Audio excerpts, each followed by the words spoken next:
The garage reeked of wax and gasoline as I lifted the door and froze. My Lamborghini Huracan in blue Glauco looked like it had been hit with a wrecking ball. The windshield webbed with cracks, the hood punctured, the side mirror dangling by its wires. On the concrete floor lay a crumpled note with scraggly handwriting that read, "You deserve it." My stomach went cold. Regina Holbrook, the HOA president, was the woman who had demanded access to my private fishing lake as if she owned it. The woman whose guests I had just locked out of my property 2 days ago. If you think buying your own land means you get privacy, let me tell you this story. Comment below where you're watching from. 8 months earlier, I had bought the house, 5 acres with a natural lake, stocked with bass and bluegill, tucked into the northwest corner of a quiet subdivision outside of Charlotte. I'm Douglas Cameron, 44 years old, retired early from Boeing after 20 years as an aerospace mechanical engineer. The lake was the selling point. I had grown up fishing with my grandfather in northern Michigan, and owning my own water felt like coming full circle. I had the survey done in July by Anderson Land Surveying, certified, and filed with the county. The property line ran a full 50 feet east of the HOA boundary, not part of their jurisdiction. The first few months were perfect. I worked from a desk overlooking the water, watched the sunrise with coffee in hand, and spent evenings casting lines from a small dock I had rebuilt myself. The neighbors were polite but distant, which suited me fine. Then one Saturday in early August, I heard a knock at the door.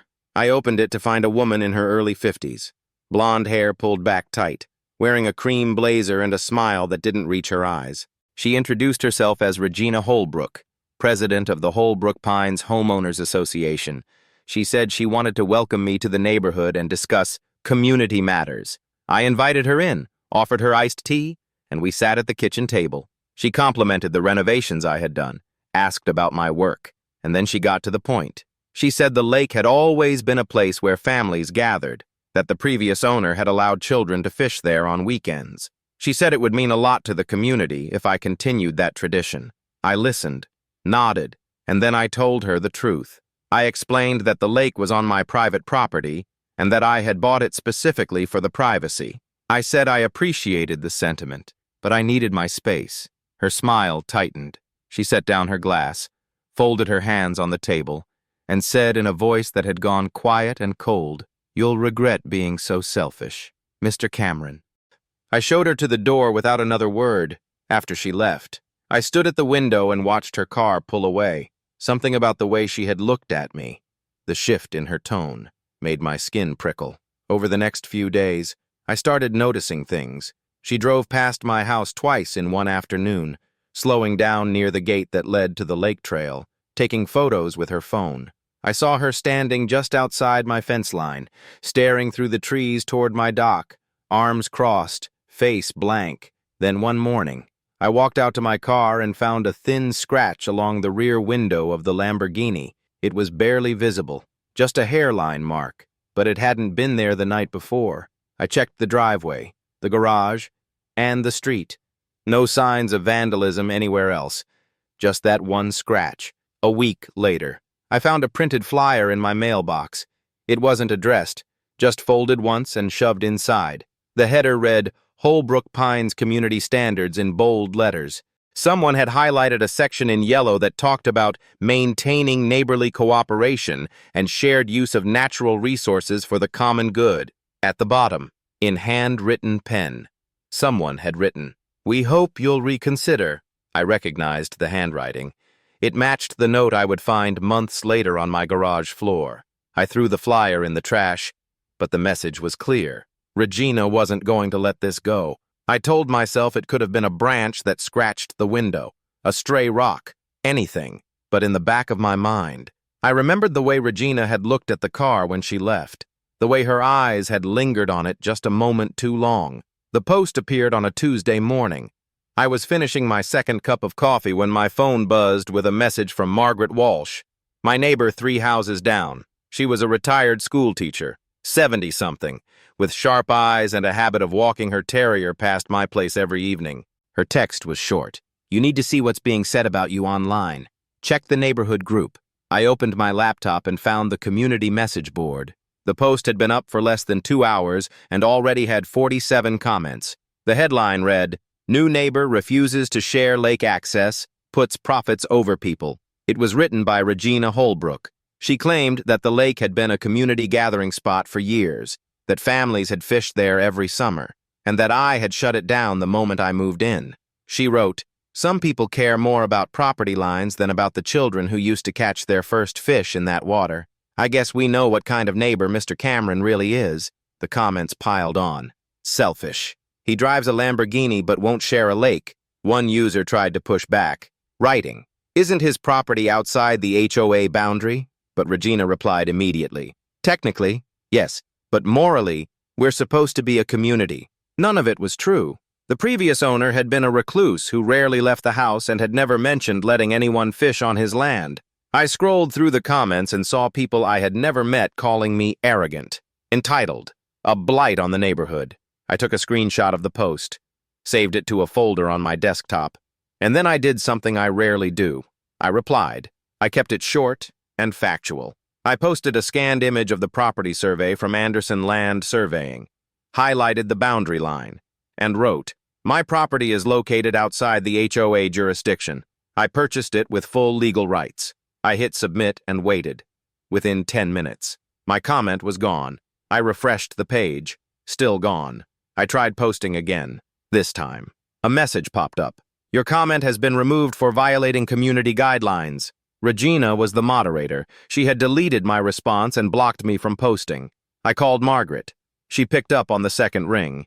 "Did you see it?" I asked. She sighed. "I did. And I saw them delete your comment. Douglas, you need to know that people are talking." Regina called an emergency HOA meeting for tonight. She sent out an email blast 2 hours ago saying it was urgent community business. I felt my stomach drop. "A meeting for what?" Margaret's voice was careful. "To request that you grant community access to the lake on weekends." She's got people worked up. At 7 p.m., I drove to the community center. The parking lot was full. I walked into the meeting room and found at least 50 people crammed into folding chairs. Regina stood at the front near a lectern, talking to a man in a suit whom I didn't recognize. When she saw me, her expression didn't change, but I saw her shoulders stiffen. I took a seat in the back row. The meeting started with standard HOA business, budget reports, landscaping updates, nothing that mattered. Then Regina stood and cleared her throat. "I want to address an issue that affects all of us," she said. "As many of you know, we have a new neighbor who owns the property adjacent to ours. That property includes a lake that has been a cherished part of this community for years. Unfortunately, Mr. Cameron has decided to close access to that lake. I've tried to speak with him, but he values his privacy over our children's happiness. I'm not here to attack anyone. I'm here to ask for fairness. We've drafted a petition requesting limited weekend access so our kids can fish like they used to. If you believe in community, I hope you'll sign." She held up a clipboard. People started lining up. I watched 42 people sign their names in less than 10 minutes.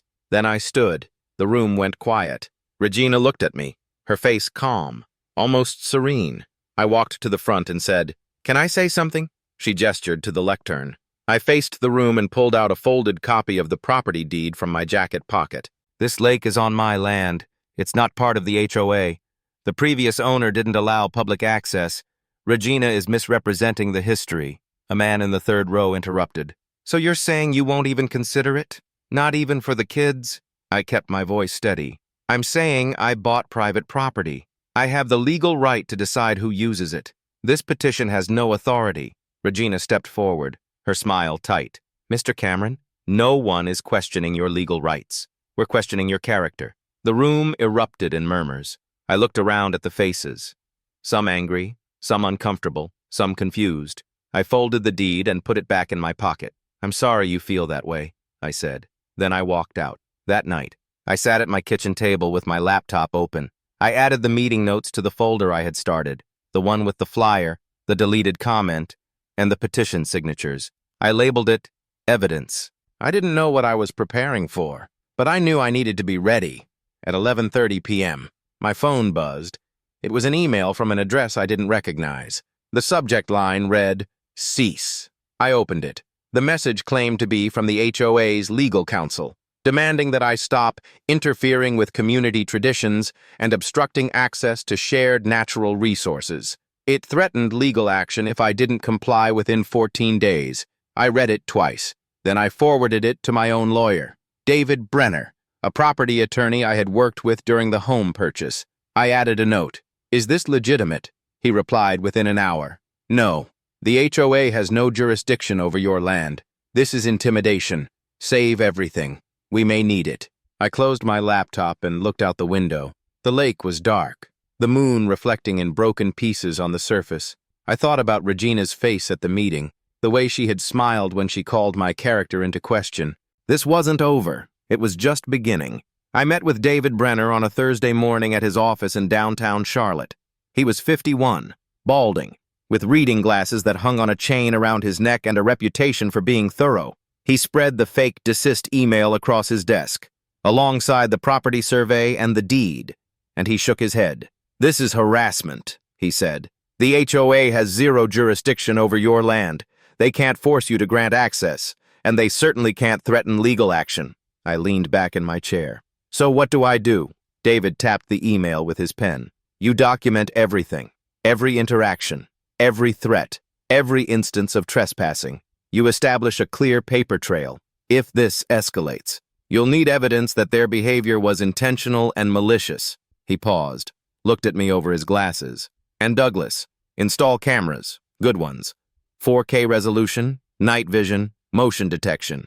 Cover every access point to that lake and your driveway. If someone steps onto your property without permission, you'll have proof." I left his office with a plan. That afternoon, I drove to a security supplier and bought a Lorex 4K system with 8 cameras. I spent the weekend installing them. 2 covered the main gate. 2 monitored the footpath down to the dock. 1 watched the driveway where I parked the Lamborghini, and the rest covered the garage, front porch, and back deck. I ran the cables myself and linked everything to a cloud backup system with 60-day retention. By Sunday evening, every inch of my property was under surveillance. I tested the motion alerts on my phone. They worked perfectly. On Monday, I had a sign company install 3 metal posts along the property boundary. Each one had a bright yellow placard that read, "Private property, no trespassing. Violators will be prosecuted." I wasn't trying to be aggressive, I was trying to be clear. 2 days later, I got a text message from a number I didn't recognize. It was short and direct. "You're making a huge mistake. This isn't over." I took a screenshot and saved it. That same afternoon, I was working at my desk when I saw movement on one of the camera feeds. I pulled up the app on my phone and watched as a silver SUV pulled up to the gate. The driver's side door opened, and Regina Holbrook stepped out. She stood there for a moment, staring at the new signs, her arms crossed. Then she pulled out her phone and took a picture. She got back in the SUV and drove away. I saved the footage. The next violation came on a Wednesday. I was in a video meeting with a client when my phone buzzed with a motion alert. I glanced at the screen and saw 6 people walking down the lake trail, past the no trespassing signs, heading toward the dock.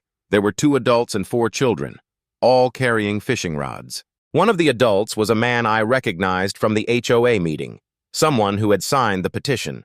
They walked right past the cameras, settled onto the dock, and started casting lines. I ended the meeting early, grabbed my phone, and walked down to the lake. When I reached the dock, the man looked up, startled. "Can I help you?" I said, keeping my voice calm. He stood, defensive. "We're just fishing.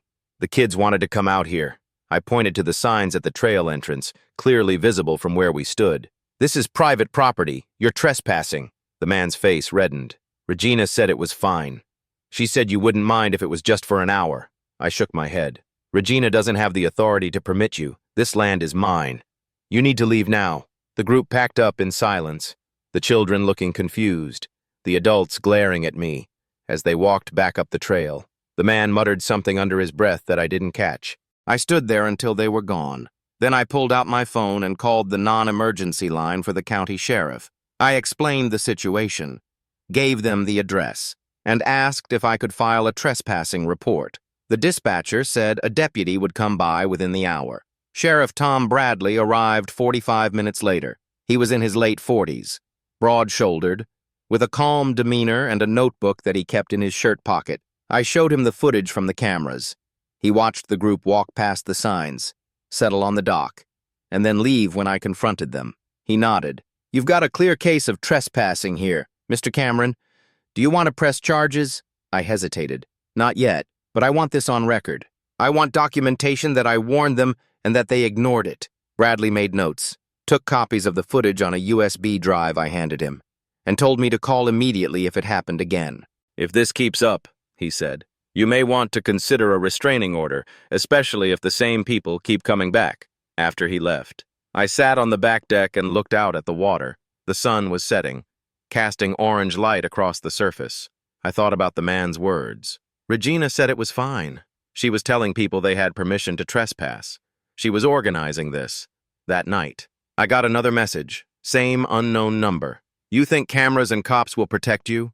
You're going to regret this." I took a screenshot, saved it, and then I did something I had been putting off. I called David Brenner and told him I wanted to file for a restraining order against Regina Holbrook. He said he would start the paperwork in the morning. I went to bed that night with my phone on the nightstand. The camera alerts turned up to full volume. The property was quiet. The cameras saw nothing, but I couldn't shake the feeling that something was building, that Regina's patience was running out. I thought about the way she had looked at the no trespassing signs, the way she had taken that picture, the cold calculation in her eyes. She wasn't going to stop, and neither was I. Margaret Walsh called me on a Saturday morning at 8:15 a.m. Her voice was tight, urgent. "Douglas, you need to know what's happening. Regina just posted online that she's organizing a community lake day today at noon. She's inviting everyone to come out to your property. She's calling it a peaceful gathering to reclaim shared spaces. At least 20 families are planning to show up." I sat up in bed, my chest tightening. "She's bringing them to my lake." "After everything?" Margaret sighed. "She's telling people you won't actually do anything, that you're all talk. She said if enough people come, you'll back down. Douglas, I don't think she's bluffing." I thanked her, hung up, and immediately checked the camera feeds on my phone. Everything was quiet. The gate was locked. The signs were still in place, but I knew that wouldn't stop her. I got dressed, made coffee, and waited. At 11:45 a.m., I heard the first car pull up. I walked to the front window and looked out. Within 15 minutes, a dozen vehicles lined the shoulder of the road near my gate. Families unloaded coolers, folding chairs, fishing rods, and blankets.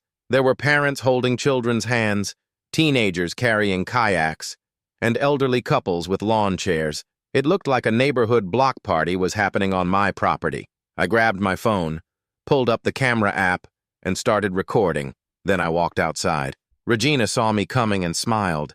It was the kind of smile that didn't reach her eyes, the kind that said she had already won. She stood at the gate with her arms crossed, surrounded by at least 25 people. "Mr. Cameron," she said loudly, making sure everyone could hear, "we're here for Community Lake Day. We've organized a peaceful gathering so our families can enjoy the water. I hope you'll reconsider and let us through."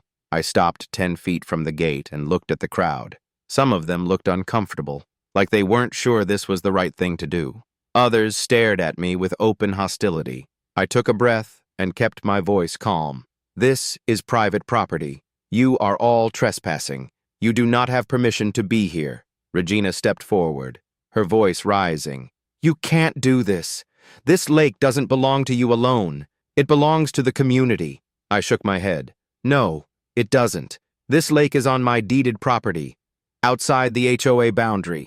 I have the legal right to decide who uses it." A man in the crowd shouted, "You're being selfish. Just let the kids fish." I felt my jaw tighten, but I kept my composure. I pulled out my phone, held it up so everyone could see, and said, "I'm calling the sheriff right now. If you do not leave immediately, you will all be cited for trespassing." Regina's face flushed red. She took a step closer to the gate, her hands gripping the metal bars. "You can't keep doing this. You humiliated me in front of my guests. You think you can hide behind cameras and lawyers? But you're just a coward." Her voice cracked, and I saw something in her eyes that I hadn't seen before. Desperation, rage. She was losing control. I dialed 911, put the phone on speaker, and told the dispatcher my address and the situation. "Approximately 25 people are attempting to trespass on my private property. I've asked them to leave. They're refusing. The dispatcher confirmed that a deputy was on the way. I could hear the sirens in the distance, faint but getting louder. The crowd started to shift. Some of the families began packing up their things, glancing nervously at each other. Parents pulled their children toward the cars. A few people muttered apologies as they walked away. But Regina didn't move. She stood at the gate, staring at me, her chest rising and falling with shallow breaths. "You're going to pay for this," she said, her voice low and shaking. "You humiliated me. You made me look like a fool in front of everyone. You deserve what's coming." The sirens grew louder. Sheriff Tom Bradley pulled up in his patrol car, followed by a second deputy. He stepped out, surveyed the scene, and walked over to where Regina stood. "Ma'am, this is private property. You need to leave." Regina turned to him, her voice desperate. "He's the one causing problems. He's keeping families away from a lake that's been part of this community for years." Bradley shook his head. "I've seen the property survey, ma'am. This land is not under HOA jurisdiction. Mr. Cameron has the legal right to deny access. If you don't leave now, I'll have to issue citations for trespassing." Regina looked around at the crowd, most of whom had already retreated to their cars. She was alone now, standing at the gate with her hands still gripping the bars. She let go slowly, took a step back, and looked at me one last time. "This isn't over," she said. Then she turned and walked to her SUV. The rest of the crowd dispersed within minutes. Bradley approached me, his expression calm but serious. "You handled that well, Mr. Cameron. But I need to tell you, she's escalating. I'd recommend filing that restraining order as soon as possible." I nodded. "My lawyer's already working on it." Bradley glanced at the cameras mounted above the gate. "Good. Keep recording everything.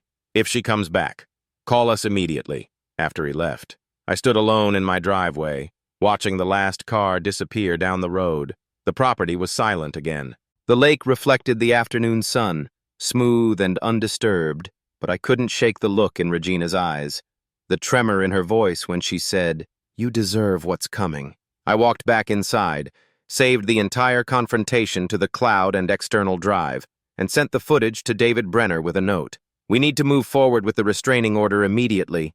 She's not stopping." He replied within an hour. "Agreed. I'll file the paperwork Monday morning."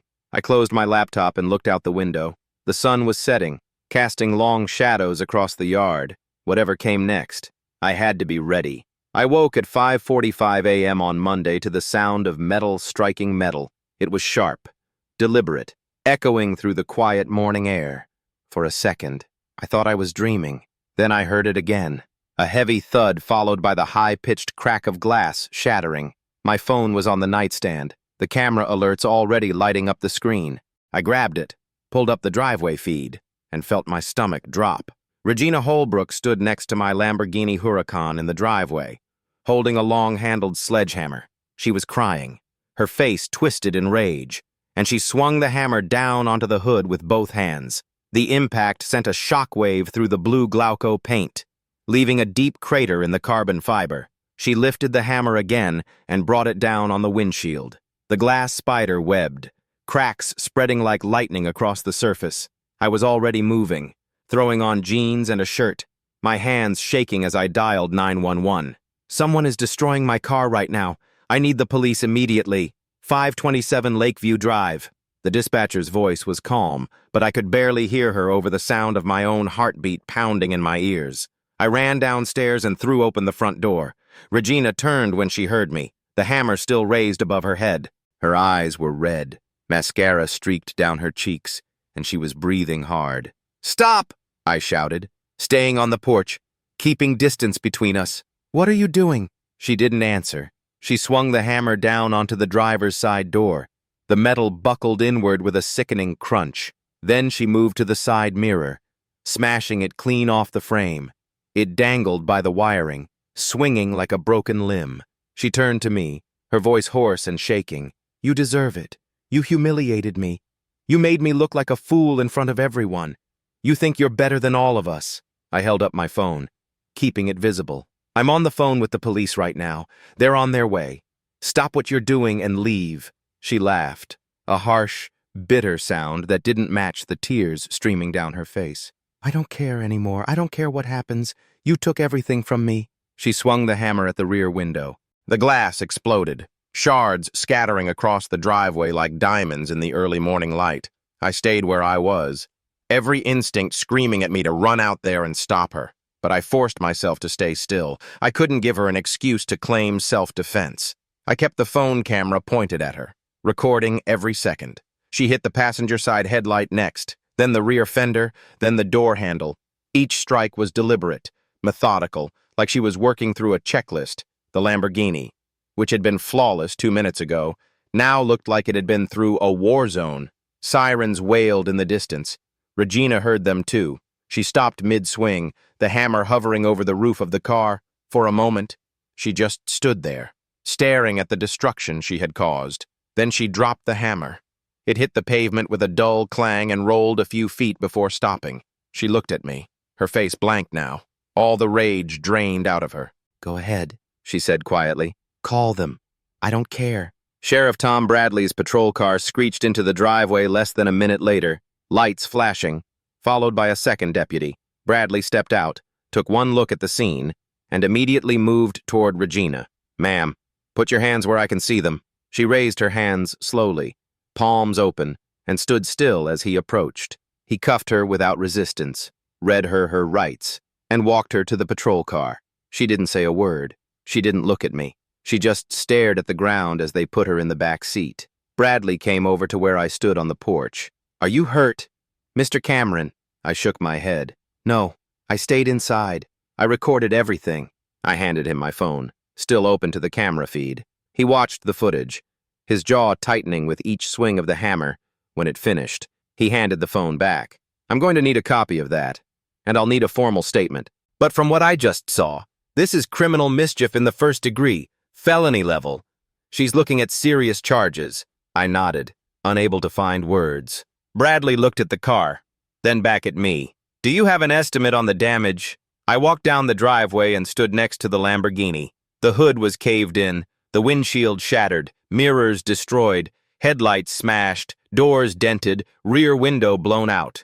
I ran a hand over the ruined paint and felt the jagged edges of exposed carbon fiber. Rough estimate. At least $175,000 in parts and labor. Probably more once they assess the frame. Bradley wrote it down. "We'll include that in the report. I'll have someone from the department come out later today to take photos and collect evidence.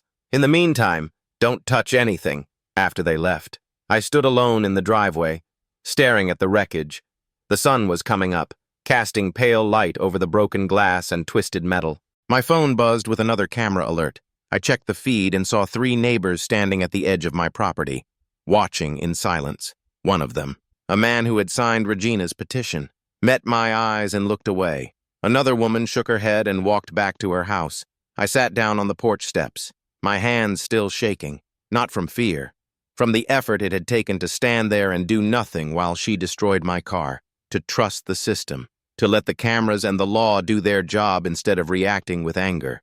I thought about the note I had found on the garage floor weeks ago, the one that had started all of this. "You deserve it." She had written it then, and she had said it again this morning, her voice raw with rage. But I didn't deserve it. I had done nothing wrong. I had protected my property, followed the law, and documented everything, and now she would face the consequences.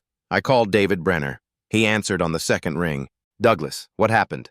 I told him everything. The sledgehammer, the damage, the arrest. He was quiet for a moment, then he said, "We've got her. This is ironclad. Between the cameras, the prior incidents, and the felony charge, she's done. I'll reach out to the district attorney's office today and make sure they throw the book at her." I hung up and looked at the Lamborghini one last time. It was totaled, or close to it. But the cameras had caught everything. Every swing, every word, every second of her losing control. And that footage would be enough. The arraignment hearing happened 48 hours after the arrest.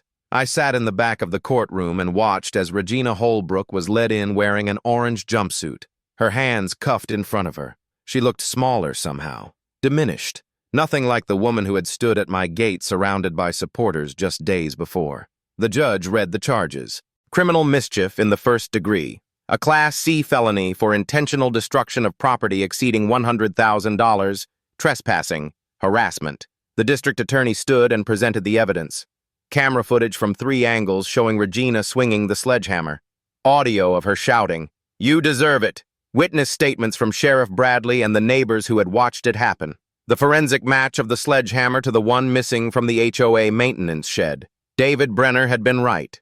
It was ironclad. Regina's lawyer tried to argue for bail reduction, claiming she was a respected member of the community with no prior record. The DA responded by playing a compilation of the text threats, the fake cease and desist letter, and the footage of the organized trespassing events. The judge denied bail reduction. Regina would stay in custody until trial. 3 weeks later, her lawyer called David to negotiate a plea agreement. They knew they couldn't win at trial. The evidence was too overwhelming. Regina agreed to plead guilty to criminal mischief in the first degree in exchange for the DA dropping the harassment charges. The sentencing came a month after that. I sat in the same courtroom and listened as the judge handed down 18 months of probation with strict conditions. No contact with me within 500 feet. Full restitution of $228,000, covering repairs and diminished value, to be paid over 36 months with a co-signer guarantor, 200 hours of community service, and a permanent ban from serving on any HOA board for 10 years. Regina stood as the judge spoke, her face pale, her hands folded in front of her. When he asked if she understood the terms, she nodded once and said quietly, "Yes, Your Honor." Then it was over. She was led out of the courtroom, and I walked into the hallway where David was waiting. "How do you feel?" he asked. I thought about it for a moment. "Relieved," I said, "but mostly tired." The HOA held an emergency meeting the following week. Margaret Walsh called to tell me about it. The board had voted unanimously to remove Regina from her position as president, effective immediately. They issued a formal apology to me, acknowledging that I had been within my legal rights and that the community had been misled. 48 of the 50 families who had signed the petition sent individual letters of apology. Some were brief and formal. Others were longer, more personal, explaining that they had trusted Regina and hadn't known the full story. I read each one and filed it away. I didn't hold grudges. I just wanted to move forward. The Lamborghini was repaired over the course of 2 months at an authorized dealership. The insurance covered most of it, and Regina's restitution payments covered the rest. When I finally got it back, it looked perfect. Flawless blue Glauco paint, new carbon fiber hood, new glass, new lights. But I knew it would never be the same. There would always be a record of the damage, a diminished value that couldn't be erased, and I was okay with that. It was a reminder of what I had been through and what I had survived. One evening in early spring, I was sitting on the back deck watching the sunset over the lake when I heard a knock at the door. I opened it to find a man and a woman I didn't recognize, holding the hand of a young boy who looked about 8 years old. The man cleared his throat. "Mr. Cameron, I'm Robert Thompson. This is my wife, Lisa, and our son, Jake. We live 3 streets over. We were part of the group that signed the petition, and we wanted to apologize in person. We were wrong." I nodded. "I appreciate that." Lisa spoke next. "We also wanted to ask if maybe, someday, when you're ready, you might consider letting families use the lake again, not like before, on your terms, with permission. We understand if the answer is no." I looked at the boy, who was staring at his shoes. Then I looked back at his parents. "Let me think about it," I said. A week later, I made my decision. I drafted a set of rules. Families could request access to the lake on weekends by emailing me in advance. A maximum of 5 families per day. Catch and release only. No littering. Children must be supervised. I posted the rules on the community board and waited. The first Saturday, 3 families showed up. They followed the rules. They fished quietly, cleaned up after themselves, and thanked me as they left. Over the next few months, it became a regular thing, a quiet tradition, built on respect instead of entitlement. I still kept the cameras running. I still kept the no trespassing signs up. But now, there was a system, a way for people to enjoy the lake without violating my boundaries. And that felt right. One afternoon, I was sitting at the dock with a cup of coffee when Margaret Walsh walked down the trail with her terrier. She sat down next to me. "You did a good thing, Douglas," she said. "You could have kept them all out forever, but you didn't." I shrugged. I never wanted to keep people out. I just wanted respect. I wanted them to ask instead of demand. She nodded. "Well, you got it, and you got justice. Not a lot of people can say that." I looked out at the water. Watching a father teach his daughter how to cast a line. Yeah, I said. I did. If this story taught me anything, it's that standing your ground doesn't mean being cruel. It means knowing your rights, documenting everything, and trusting the system even when it feels impossible. Regina Holbrook thought she could intimidate me into giving up what was mine. She thought cameras and lawyers wouldn't matter. She was wrong, and in the end, she paid the price. Not because I wanted revenge, but because justice, when it's done right, doesn't need revenge. It just needs the truth. If you believe in holding people accountable, in protecting what's yours without violence, and in letting the law do its job, then this channel is for you. Karma Clause is about real stories where justice prevails, not through rage, but through evidence, patience, and principle. Subscribe, hit the bell, and let's keep sharing stories that prove the system works when you work it right.